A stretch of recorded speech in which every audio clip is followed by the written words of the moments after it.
Magandang hapon po sa ating lahat mga ka-farmers. So ngayong hapon mag-update po tayo sa ating bell pepper. Ito na po ang ating bell pepper.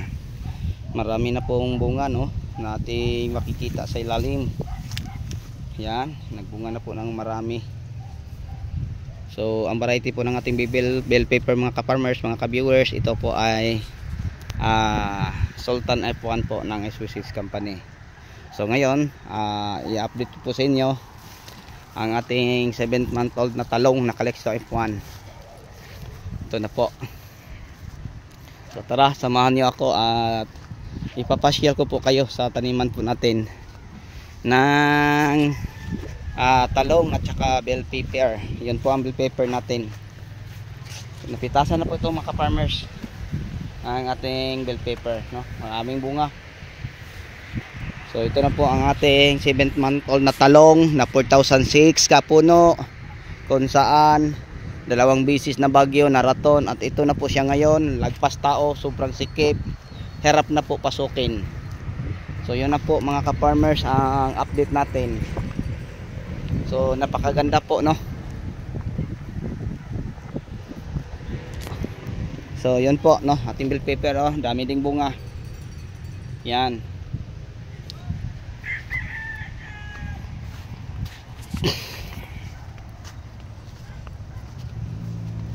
So unti-unti na po no mga ka-farmers. At ngayon punta tayo sa taniman ko ng kamatis. So dati po ay taniman po ito ng ampalaya, kung saan nabagyo ng bagyong Christine. Then pagka wala na sa ampalaya, pinalitan po natin ng kamatis. So ngayon ito na ang ating kamatis, nagbunga na.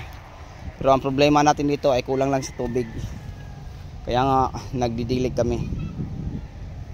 Yan, marami ng bunga.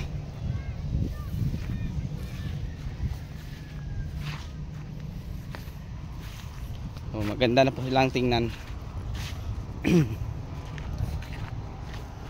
So tatalian namin to ulit mga ka-viewers, mga ka-farmers, para makatayo ng matuwid. Kasi bagsak din eh. Malaki na ang puno, mataas na. Tapos marami ng mga bunga ang ating kamatis. So yun lang po ang mai-update ko sa inyo. So maganda mga ka-farmers no, talian, kasi sobrang malakas po ang hangin dito sa amin ngayon no, malakas po ang hangin, amihan. Pero marami na itong bunga sa ilalim.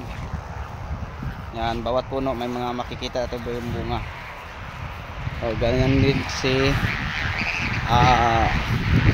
Diamante Max F1. Napakalakas po ang hangin, kaya maingay ang ating Atlas Flat Twine na tinatali po natin sa dahon. Okay, so sa inyo yung lahat, hanggang dito na lang. Yan lang po may update ko sa aking bell pepper, sa aking kamatis, at saka sa aking talong na niraraton na 7-month-old na. Yan po ang ating talong. Okay, so sa inyong lahat, hanggang dito na lang. Maraming salamat po. Bye bye.